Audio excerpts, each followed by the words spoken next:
দর্শক, বাংলাদেশ থেকে আমদানি করা পণ্যের উপর শুল্ক কমানোয় স্বস্তি ফিরেছে দেশের অর্থনৈতিক অঙ্গনে।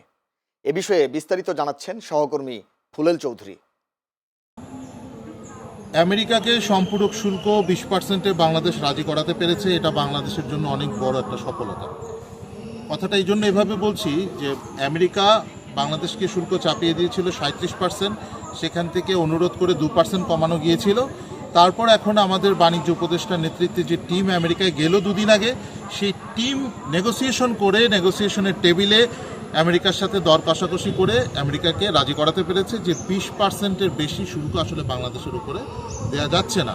হয়তো বা আরও কম আমরা চেয়েছিলাম, কিন্তু আমেরিকা এর চেয়ে কমে আর নামতে চাচ্ছে না, এটা হচ্ছে একটা পরিষ্কার জায়গা। তবে এই 20%-এ নামানোর জন্য আমেরিকার সাথে নেগোসিয়েশন আসতে হয়েছে যে আমরা যে পরিমাণ আমদানি করি সারা পৃথিবী থেকে, সেখানে আমেরিকার উপর আমরা আমদানি বাড়াবো, মানে আমেরিকা থেকে আমরা আমদানি বেশি করবো। ইতিমধ্যেই চুক্তি হয়ে গেছে, আপনারা জানেন যে প্রতি বছর বাংলাদেশ আমেরিকা থেকে 7 লাখ টন গম কিনবে এবং অলরেডি 2 লাখ টনেরও বেশি গম অর্ডার করা হয়ে গেছে। আর আরেকটা বিষয় হচ্ছে 25টা বোয়িং বিমান কেনা হচ্ছে আমেরিকা থেকে। এই বোয়িং বিমান কেনার বিষয়টা কিন্তু বাংলাদেশের জন্য আসলে কতটুকু গুরুত্বপূর্ণ ছিল সেটা একটা এটা একটা কন্ট্রোভার্সিয়াল বিষয়। তবুও আমাদের বিমান বহরে আমাদের যে সিভিল এভিয়েশন, এখানে কিন্তু বিমানের প্রয়োজন আছে। বিমানগুলো যদি এখানে বাড়ে আমাদের জন্য ভালো, তো সেই জায়গা থেকে হয়তো বা বিমানগুলো প্রয়োজন আছে, তাই আমরা বিমানগুলো অর্ডার করেছি। 25টা বিমান অর্ডার করেছি। এখানে একটা বড় ডিল হয়েছে আমেরিকার সাথে।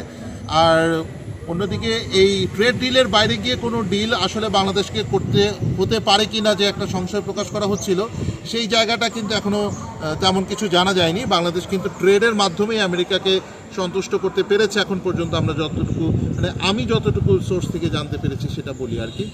আর আরেকটা বিষয় হচ্ছে যে এই ডিলটা যদি বাংলাদেশ করতে না পারতো, 20%-এ যদি নামাতে না পারতো, তাহলে কিন্তু আমেরিকায় এক্সপোর্ট করা বাংলাদেশের জন্য খুব কঠিন হয়ে যেত। কারণ ইতোমধ্যে অনেকগুলো অর্ডার কিন্তু ক্যান্সেল হয়ে যাচ্ছিল।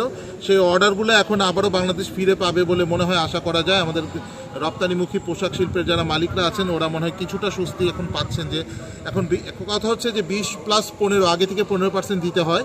টোটাল 35 হয়ে গেল কি না? হ্যাঁ, 35 হয়ে গেল, ঠিক আছে, কিন্তু এটা তো আমাদের জন্যই না শুধু, এটা আমাদের প্রতিবেশী অন্যান্য যারা আছে বা যারা আমেরিকায় পোশাক রপ্তানি করে সবার জন্যই কিন্তু বিভিন্ন রকম এই শুল্ক দিতে হবে।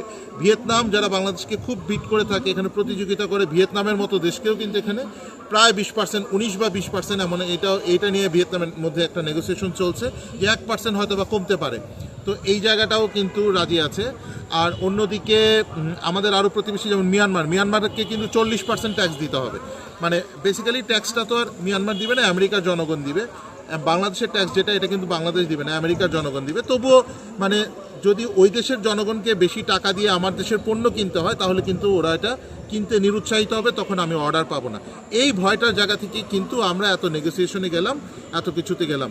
ওভারঅল বাংলাদেশের এটা একটা বড় বিজয় হয়েছে।